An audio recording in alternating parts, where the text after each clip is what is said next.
confusing to us until you feel comfortable with it. But I just thought it was prudent for you guys to see with the loan application, instead of getting the typical transaction sheet that had sales price, loan amount, and these are all the itemized costs that are going to be associated with your loan. On the next page, basically,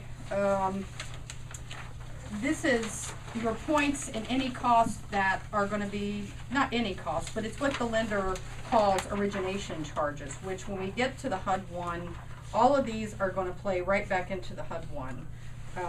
And so this looks totally different than what we would have seen on a regular. If the APR is, you have, I'm sure, or have you had it happen? I haven't paid attention. Yeah. If the APR, let's just say Mike and I are getting ready to close on one on Friday, right? Mm-hmm.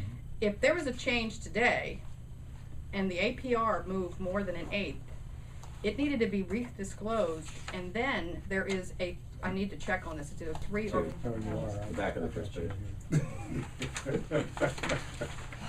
You can imagine doing this in the middle of the settlement where you're trying to coordinate these numbers and show the borrower how they match up.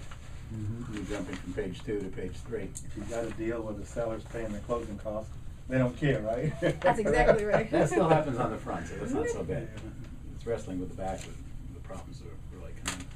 But then you get into the title section and you look at this big figure of title services, $975.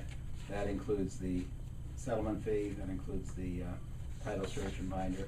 This is what happened with Carrie and I last week, where we didn't use every penny of the credit given by the seller, so we just adjust that closing cost paid. We'll try to use it because we can do some prepaying of taxes Yeah. and prepaying Yeah, of right. association fees.